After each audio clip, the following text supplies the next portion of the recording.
quando a gente fala desse ciclo de mulheres, de uma mulher cuidando de uma outra, a gente consegue ter empatia. Então, eu sei as coisas que eu sinto, eu sei o que é viver como mulher numa sociedade.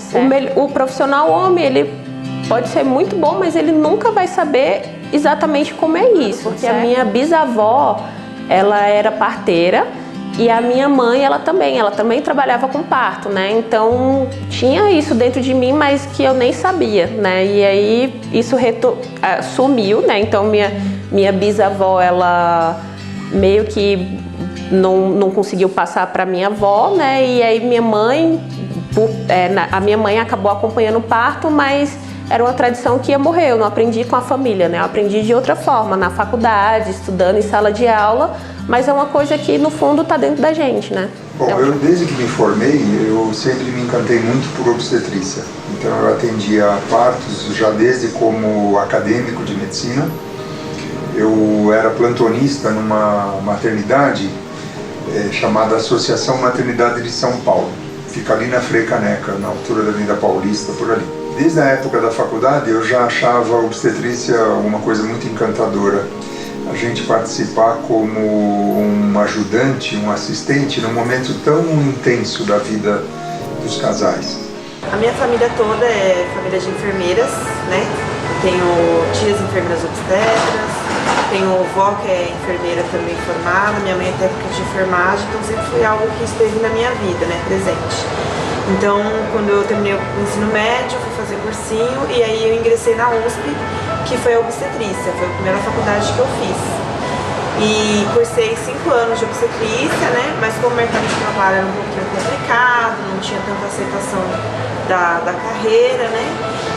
Assim que eu terminei a faculdade, eu fiz aproveitamento de matérias e cursei enfermagem, né? Consegui me formar enfermeira e aí logo quando eu terminei a faculdade de enfermagem, eu fui chamada num concurso público para trabalhar com contrato de emergência. E aí eu fiquei 1 ano lá e nesse 1 ano eu consegui aprimorar minha prática, né? Ganhar experiências, né? Só que quando eu terminei esse contrato, eu não conseguia mais emprego, mesmo tendo experiência. Aí eu optei por fazer a complementação, fazer uma pós, só por conta do título, né? E aí eu fiz uma pós e complementava a enfermagem, né? Então hoje eu tenho as 2 carreiras, sou obstetriz de formação e também sou enfermeira obstetra. Então, durante a gestação do segundo, na verdade, eu acabei ficando muito amiga da minha doula. E aí e toda hora eu falava disso. E eu não me contentava só de falar da minha gestação, eu falava da gestação das outras pessoas. Não me intrometendo, obviamente, mas tipo, as pessoas vinham me procurar pra perguntar coisas, de tanto que eu falava, de tanto que eu queria saber nos grupos de parto, eu sempre participei muito. E eu falava, nossa gente, eu gosto muito de falar disso e por que não, né? Aí depois que ele nasceu, a minha doula virou pra mim e falou, e aí, Sá, quando você vai fazer o seu curso? Aí eu falei, nossa, mas será? Não sei o quê. E aí eu criei coragem e fui fazer, porque eu sempre ficava muito receosa de não saber fazer aquilo, sabe? De não saber auxiliar. Porque uma coisa é você estar falando despretensiosamente, outra coisa é você fazer disso a sua profissão, né? Então eu ficava meio receosa e tal, e aí eu fiz o curso e percebi que, era aqui mesmo que eu tinha que estar e era aqui que eu tinha que falar. E eu fico pensando, se eu não tivesse passado pela experiência que eu passei no primeiro parto, que a experiência que eu tive no segundo, talvez eu nunca tivesse me ligado disso. Nunca tivesse surgido essa vontade de fazer. Cada momento era uma profissão que eu falava, eu quero ser professora, eu quero ser bailarina, eu quero ser veterinária, sempre gostei de tudo. Eis que num certo dia eu estava assistindo uma novela, não lembro o nome da novela infelizmente, mas eu lembro muito bem de uma cena de parto e eu fiquei admirada. Eu parei assim, estagnei e falei, mãe, eu quero ser isso quando eu crescer. E o tempo passou, eu fui descobrindo mais o universo da obstetrícia, também receei bastante, porque eu sempre via a relação com a medicina e eu não me via como médica. Primeiramente, as características. Tem que ser humano, tem que gostar do paciente. Não adianta fazer só a parte teórica, porque a parte prática, a relação médico-paciente, tem que ser muito específica. Relação médico-paciente é o que diz tudo num relacionamento médico-paciente, especificamente. Ainda mais com uma gestante, a gestante muito sensível, muito vulnerável. Então você tem que dar essa confiança específica, que ela confia em você. Pensar, eu morava no Ceará, eu vim do interior do Ceará, de Limoeiro do Norte, e eu vim para São Paulo pensando em fazer alguma coisa que tivesse relacionado ao cuidado. E aí quando veio o momento de decidir, bom, agora eu quero ir para outro nível, vamos para o nível superior, o que eu vou fazer? Eu encontrei o curso de obstetrícia da USP. Até hoje, obstetrícia para mim, acho que é o meu maior amor, meu maior ódio também, porque é muito estudo, é muito investimento, é um cenário muito difícil no Brasil ainda, infelizmente, mas eu acho que é uma luta diária. O curso foi desenvolvido conforme as diretrizes internacionais, as melhores diretrizes, entendeu? Tem um objetivo. A mortalidade materna do Brasil é muito alto. O nível de cesariana desnecessária ainda é muito alto.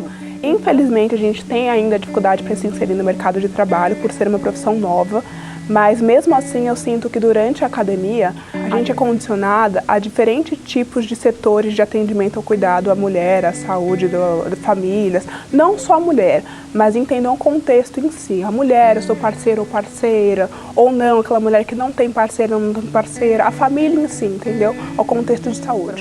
Eu fui pesquisando os cursos que tinham disponíveis aqui em São Paulo, e aí eu fiquei entre dois. Mas esse que eu acabei escolhendo era um que era bem aprofundado mesmo, tanto que o método dele é de imersão. A gente fica 5 dias hospedado num lugar do interior de São Paulo pra ficar completamente imerso. Então são tipo aulas que começam às 8 da manhã, terminam sabe lá Deus que horas, cada dia era 1 hora, tinha um dia que era 10, meia-noite. E intenso, assim, vivência mesmo, sabe? Do que era, abordando assuntos que raramente se falam nos cursos, porque ser doula é muito mais do que só fazer massagem, né? E muita gente não tem esse conhecimento, não tem essa noção. Então quando você vai fazer um curso, pelo menos esse que eu fiz, te prepara pra tudo, assim, sabe? Pra você lidar com todos os tipos de mulheres, todos os tipos de gestante, casais, geral mesmo, assim, sabe? Aí eu fiquei um período, durante 1 ano e meio, eu fui com a minha família para a Alemanha, e lá eu percebi que muitas das indicações de cesárea que nós tínhamos aqui no Brasil, lá não era assim. Então, mulheres ficavam em trabalho de parto, às vezes por muito mais horas do que a gente deixava aqui no Brasil. E quando eu voltei, e algumas técnicas eu aprendi lá, como por exemplo, um bebê que se encontra na mãe no final da gestação, de cabeça para cima, fazer alguma manobra para ele ficar de cabeça para baixo. Isso nós chamamos de inversão cefálica externa. Externa porque é feito através do abdômen da mulher. O contato que a gente tem com os estudantes de medicina, às vezes são em ligas, né, que são fornecidas lá, ou talvez algum evento, né, eu acho que poderia ser um contato maior, poderia. E eu vejo, atualmente eu estou em um campo de estágio que tem residente de outra faculdade, e eu estou tendo muita dificuldade. Eu e minhas colegas também. Eu já ouvi comentários ruins referentes à obstetrícia pelo desconhecimento da profissão, desqualificando a profissão. E assim, pensar que são pessoas novas também, já com esse pensamento, esse distanciamento, essa negação. É muito triste, é muito revoltante. Não, na faculdade é ensinado que o parto normal é o mais adequado. É indiscutível que a primeira indicação é parto normal. Depois, dependendo das condições, se realmente não dá para ter o parto normal, aí se parte para uma cesariana. Para o aluno, é ensinado que o parto normal é o melhor para a paciente e para o recém-nascido. Eles tendem a respeitar um pouco mais, tipo o plano de parto, por exemplo, da mulher, quando ela tem doula, porque eles sabem que a doula vai estar ali explicando cada detalhe para ela. Então eles chegam com uma informação, é até engraçado, porque eles chegam explicando para a gestante, mas falando, olhando para você. Então, tipo, eles estão explicando ali o procedimento e olhando pra você pra ver se você concorda com o que ele tá falando, sabe? Tem uns que, não sei, eu não entendo se eles querem aprovação ou se eles querem só mostrar que o que eles estão falando é o que é válido. Mas tende a acontecer isso, eles explicar mais, querer informar mais a gestante sobre o que eles pretendem fazer ou não. É uma vantagem em relação a como era o atendimento antes, sem doula, na verdade, mas não necessariamente é uma coisa legal, né? Porque o protagonismo é da mulher e ele não tem que estar falando comigo, né? Eu tô ali pra dar o suporte à gestante, não a ele. E muito médico acaba jogando essa responsabilidade pra doula mesmo, sabe? A dificuldade é a questão do reconhecimento, né? E da atuação profissional. Que todo dia você tem que trabalhar um pouquinho, né? Conquistar um espaço.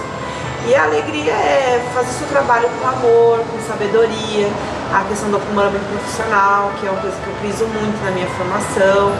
E às vezes mesmo com tanta dificuldade no serviço, na assistência ao parto em si, acontecem coisas na obstetrícia que a gente fala que é uma caixinha de surpresa, né?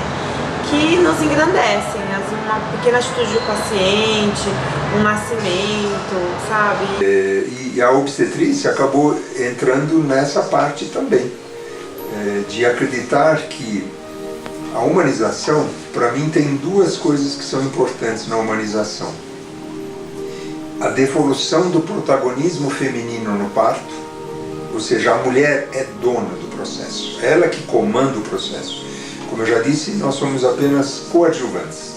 Nós estamos lá para observar a mulher e ver se a natureza está indo bem. Se a natureza, de repente, se desvia do caminho, a gente está lá para tentar corrigir. E se a gente não consegue corrigir, a cesárea é uma grande conquista da obstetrícia. E a segunda questão é a chamada medicina baseada em evidências científicas. O que são evidências científicas? São fatos. Então, fatos que respondem determinadas perguntas. Por exemplo, onde é mais seguro o parto naquela mulher? Certamente, na grande imensa maioria das vezes, no parto normal é mais seguro. A mulher morre menos no parto normal do que na cesárea. Ninguém está dizendo que não pode morrer no parto normal. Pode morrer. Pode morrer o bebê? Pode. Mas morre mais na cesárea, por complicações da cesárea. Então o protagonismo é ela fazer o que ela quer. Ela quer se alimentar, ela se alimenta. Ela quer andar, ela anda. Ela quer parir o bebê na água, ela pare o bebê na água. Ela quer parir de cócoras, ela pare de cócoras. Né? E a medicina baseada em evidências, que significa fazer para a mulher aquilo que é bom para ela.